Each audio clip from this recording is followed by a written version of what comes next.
दोस्तों, मणिपुर पहुंचे थे नरेंद्र मोदी साहब। आपने देखा कि वहां पर गोदी मीडिया ने बताया कि इतने करोड़ रुपए दिए आए। 2.5 बरस बाद इस देश के प्रधान सेवक को अपनी ही पार्टी शासित राज्य में फैली हुई हिंसा के बावजूद जाने का वक्त नहीं मिला। अमेरिका में तकरीबन 7 से 8 बार का दौरा करे आए, सब जगह हुआ है, डंका पूरे विश्व में पीट गया है। नरेंद्र मोदी साहब के नाम की जय जयकार है। गोदी मीडिया के मुताबिक कि वो विश्व के सबसे लोकप्रिय नेता है, पता नहीं कहां जाकर उन्होंने वोटिंग करवा ली। खैर, इन सब के बीच नरेंद्र मोदी साहब को वक्त मिला, वो वहां पहुंचे। और अगर आपने गोदी मीडिया पूरा देख लिया और उसके बाद आपको ये तसल्ली हुई है कि नरेंद्र मोदी साहब की जय जयकार मणिपुर में हुई है, तो पूरी शिद्दत के साथ और साफगोई के साथ आपको कुछ तस्वीरें दिखाना चाहता हूं। ये तस्वीरें जरा गौर से देखिएगा, कितनी मोहब्बत के साथ मणिपुर ने इस देश के प्रधान सेवक का स्वागत किया। ये तस्वीरें दिखाना इसलिए जरूरी होता है कि जब हम किसी को चुनते हैं, राजा नहीं, जिसे हम चुनते हैं लोकतंत्र में, तो उसको कितनी मोहब्बत मिल रही है और उसका कितना विरोध हो रहा है, ये दोनों ही चीजें दिखाना मीडिया का काम है। हम गोदी मीडिया नहीं है। सेकंड, आपको खबर दिखाऊंगा कि जब पहलगाम आतंकी हमला हुआ और उसके बाद से लेकर ऑपरेशन सिंदूर तक, जब तक इनकी फजीयत घर घर सिंदूर पहुंचाने वाली योजना के नाम पर नहीं हुई थी, तब तक ये इस तरह का माहौल क्रिएट कर रहे थे कि मांग का सिंदूर उजाड़ा है, हम पानी नहीं पीने देंगे, हम उन्हें प्यासा मार देंगे, हम खेल नहीं खेलने देंगे, ये नहीं होने देगा। दलजीत दोसांझ नाम का जो बड़े स्टार है, उनके साथ पाकिस्तानी क्रिकेटर और पाकिस्तानी अभिनेत्री की तस्वीर आती है, छाती पीटो कार्यक्रम था। अब इनकी फजीयत हो गई, ये एक्सपोज हो गए फिर से। ये पता लग गया है कि ये कुछ भी कर सकते हैं अगर इसका मसला। अगर ऐसा मसला नहीं है तो आखिरकार भारत और पाकिस्तान के बीच 14 सितंबर का मैच किसके कहने पर तय हुआ? क्या भारत सरकार से नहीं पूछा गया और भारत सरकार का गुस्सा नहीं पता था क्या? ये लाल पीली नीली आंखें वाली जो कहानी है, ये किसी को पता नहीं थी क्या? और तो और मसला निकल कर आया है शिवलिंग वाला। कहां से है दिखाऊंगा, और दिखाऊंगा साथ में ये भी कि उत्तर प्रदेश की पत्थरबाज पुलिस। नमस्कार, मैं हूं प्रज्वल गौतम और आप देख रहे हैं the live TV. The live TV, सच सबसे आगे। तो चलिए शुरुआत करते हैं अद्भुत दृश्य से, जो नरेंद्र मोदी साहब का स्वागत हुआ है।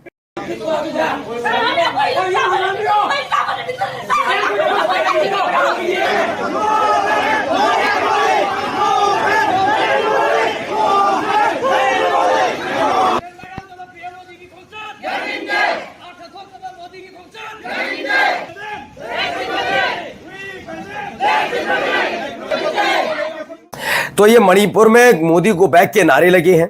ये खबर निकल कर आई है, दावा है संदीप सिंह का, मणिपुर में मोदी गो बैक के नारे लगे। अब सवाल ये उठता है कि अगर गो बैक के नारे मणिपुर यूनिवर्सिटी में लग रहे हैं, तो जो रोड शो निकला था, एक तरह का रोड शो ही था, जब सड़कें से वो गुजर रहे थे, तो दोनों तरफ वो कौन छात्र थे स्कूल ड्रेस में या कॉलेज ड्रेस में, कौन थे जिनके हाथ में भारत का झंडा था, तिरंगा था हमारा, और नरेंद्र मोदी साहब का स्वागत कर रहे थे? कहां से लाए गए थे वो? दरअसल वो बच्चे थे। सवाल मेरा एक सुनिएगा और फिर जवाब दी। कहीं कहीं जहां भी रोड शो करते हैं, आपने रोड शो देखा होगा नरेंद्र मोदी साहब का, तो आपने कोई कतार में खड़े हुए नहीं देखा होगा लोगों को। आपने भारी भरकम भीड़ देखी होगी बैरिकेटिंग के पीछे, देखा होगा ना, जलसा, ओहो वाह ये है। लेकिन जब इनका रोड शो निकला मणिपुर में, तो एक कतार में स्कूली बच्चे कैसे खड़े थे? क्या ये इवेंट के तौर पर लाए गए थे कि मणिपुर आए हैं साहब, कुछ ना कुछ कर दीजिए? ये वाली स्थिति थी। और ये ऐसी तस्वीरें दिखाने से बचती क्यों नजर आई गोदी मीडिया? सवाल मैंने आपसे जो कहा वो सुनिए। मैं ये नहीं कह रहा हूं कि विरोध की ही तस्वीरें दिखा, स्वागत की भी दिखाइए, सही तस्वीरें दिखाइए, क्योंकि नरेंद्र मोदी साहब राजा नहीं है, इस देश के प्रधानमंत्री चुनकर आए और लोकतांत्रिक देश रहे अब तक ये। तो ऐसे फालतू की बातें नहीं सोचनी चाहिए कि विरोध हुआ तो नहीं दिखाएंगे इसे अपमान के तौर पर। अगर वाकई उनका विरोध हो रहा है तो वो भी दिखाया जाना चाहिए। इसे जबरदस्ती, ऐसा नहीं कि विरोध करने वालों को आप विदेशी फंडेड उग्रवादी आतंकवादी घोषित कर दोगे, ऐसा तो नहीं होना चाहिए।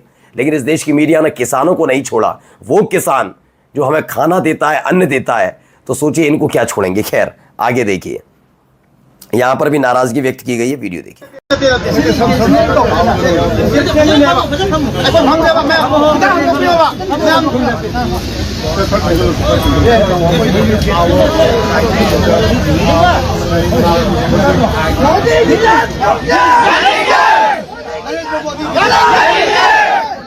तो मणिपुर में युवाओं ने सर मुंडवाकर पीएम मोदी के दौरे का विरोध किया है। भैया अपने आप ही नरेंद्र मोदी साहब को सोचना भी होगा कि साल 2014 में जो लोग नारे लगाते थे हर हर मोदी घर घर मोदी, आज उनको हो क्या गया है? क्यों ये 11 बरस बाद उनका इतना जबरदस्त भयंकर विरोध हो रहा है? आप कहेंगे ये विपक्षियों की साजिश है। विपक्ष झूठ कर बोलता है, गुमराह करता है। तो गुमराह तो विपक्ष जब सत्ता में था, इस समय तो विपक्ष में, लेकिन जो सत्ता में था उसके पास ताकत होती है। ताकत के आधार पर वो तमाम मशीनरी का इस्तेमाल करके नरेंद्र मोदी साहब के खिलाफ उस समय और ज्यादा गुमराह कर सकता था, चीजें बिगाड़ सकता था, लेकिन तब नहीं कर पाया। आज विपक्ष इतना ताकतवर है कि नरेंद्र मोदी साहब के खिलाफ लोगों को भड़का सकता है। सोचिए, दरअसल ये सारा का सारा खेल नरेंद्र मोदी साहब का अपना किया धरा है। उस समय लोगों ने प्यार किया, उनकी बात को सुना। कांग्रेस के प्रति जो गुस्सा था नरेंद्र मोदी साहब के भाषण में, वो गुस्सा शांत होता हुआ नजर आता था कि ये व्यक्ति कुछ करेगा। लेकिन आज हालात क्या बना दिए देश के, किसी छिपे नहीं है। कल तक जिन्हें सिर्फ गुलाबी किताबों को दिखा दिखा कर छिपाया जाता था, आज देश का बच्चा बच्चा और लोग हर कोई ये जान गया है कि सारी बातें झूठ है, सारी की सारी बातें झूठी है। आइए अगली खबर दिखाता हूं आपको। यहां पर देखिए अब आया मसला क्रिकेट को लेकर, भारत पाकिस्तान के साथ क्रिकेट को लेकर क्या कहते हैं भाई साहब, सुनिए पहले। भारत का मत एकदम स्पष्ट है। टेरर और टॉक एक साथ नहीं हो सकते। मैं इतना ही कहूंगा, मल्टीनेशनल टूर्नामेंट जहां पर एसीसी या आईसीसी करवाती है, वहां पे किसी भी देश के लिए मजबूरी या जरूरी हो जाता है। तो यहां पर मैं आपको बता दूं, इन्होंने जो कहा है अनुराग ठाकुर ने, ये कह रहे हैं कि ये मजबूरी है, क्रिकेट मजबूरी बताई जा रही है। वहां पर वो बता रहे हैं टेरर और टूरिज्म और ये, और सोचिए ये तो 2.5 महीनों के भीतर ही इन लोगों की बयानबाजियां बदल जाती हैं। जब पहले कुछ होता है, मुझे याद है इस समय भी जब वो सारा माहौल चल रहा था दलजीत दोसांझ, तो उन भाई साहब का, चूंकि भाई सिंगर भी हैं, कई फिल्मों में नजर भी आते हैं, एक पाकिस्तानी अदाकारा के साथ उनकी फिल्म का एक सीन दिख गया था उसी वक्त का, उस पर इन्होंने उत्पात काट दिया था। उस व्यक्ति को देशद्रोही घोषित करने पर तुल गए थे, माफी मांगवाई जा रही थी। अब कौन माफी मांगेगा इस पर? शर्म नहीं आई? शर्म नहीं आई? अब जब लोग सवाल उठा रहे हैं तो क्या क्या हो रहा है, जरा सुनिए क्या कहा जा रहा है यहां पर। देखिए, अब ये गोल पोस्ट शिफ्ट करने की बात कर रहे हैं। ये कोई आपस का कोई मैच नहीं है, अंतर्राष्ट्रीय इवेंट है और अंतर्राष्ट्रीय इवेंट्स के अंदर इसलिए खेलना पड़ता है क्योंकि आपको आगे अगले इवेंट्स में पार्टिसिपेट करना होता है, इसलिए आपको इन इवेंट्स में पार्टिसिपेट करना पड़ता है। परंतु जो मूल बात है, इस बात का जवाब देना जो राणे जी कह रहे हैं कि राहुल गांधी जी अपनी माता जी पर चला रहे थे, अपनी माता जी पर चीख रहे थे। ओके, सुरेंद्र राजपूत बोलिए। सुरेंद्र भाई आपकी बारी है, माता जी को लेकर। सुरेंद्र राजपूत सर, दो बातें। पहली बात, मैं आरपी सिंह जी की तारीफ करूंगा कि आरपी सिंह जी सिरे से निंदा कर रहे हैं। अगर आरपी सिंह जी आज प्रधानमंत्री की भी निंदा कर दें कि 52 करोड़ की गर्लफ्रेंड कहा था तो गलत कहा था, उन्होंने कांग्रेस की विधवा कहा था तो गलत कहा था, तो मैं आरपी सिंह जी को प्रणाम करूंगा। अगर आरपी सिंह जी निंदा कर रहे हैं तो बिल्कुल पूरी तरीके से करें, मैं आरपी सिंह जी के साथ हूं। चलिए, भारत पाकिस्तान क्रिकेट मैच को लेकर इन दोनों के बीच विवाद की स्थिति, और देखिए अब इन सब के बीच एक खबर निकल कर आई। स्वाति मिश्रा ने इसे ट्वीट किया, and still BCCI is playing cricket with them, will you watch India versus Pakistan match? ये सवाल, ये देखिए। Big BCCI's invisible boycott of India Pakistan match despite being host, top official staying away। ये तमाम चीजें 15 घंटे में ऐसा क्या हो गया कि भारत पाकिस्तान मैच पर BCCI को कोसना छोड़कर इसे BCCI का अदृश्य बॉयकॉट बताने लगे। ये देखिए, दोनों ही तस्वीरों में आप समझिए यही होता है।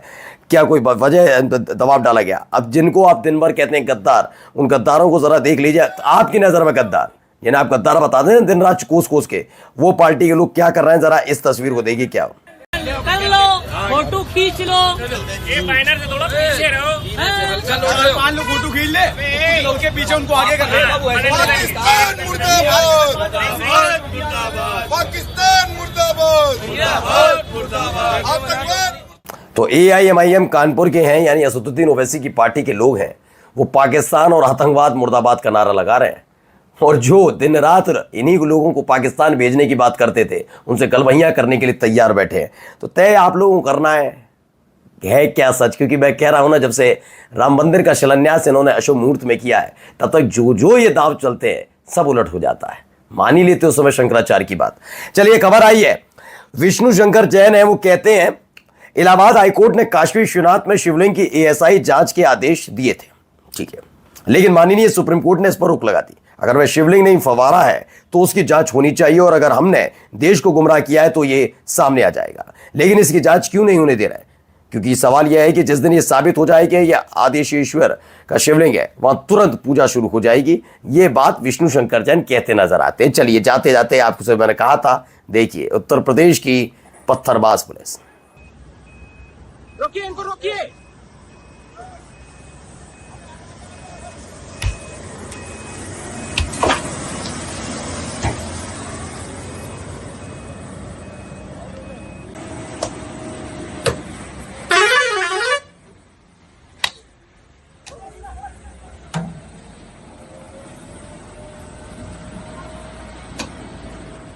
ये क्यों पत्थर मारे जा रहे हैं? दरअसल दावा किया गया है कि सोनभद्र में ये अवैध खनन करके ले जाया जा रहा है। और सोचिए उत्तर प्रदेश की पुलिस कितनी ज़्यादा मजबूर और लाचार हो गई, ये पत्थरों से काम चलाना पड़ रहा है कि पत्थर मार के ट्रकों को रोका जा रहा है। ऐसे एक वो आए थे, ठाठा की आवाज़ से माफिया पकड़ रहे थे, ये पत्थरों के दम पर माफियाओं को पकड़ेंगे। नमस्कार।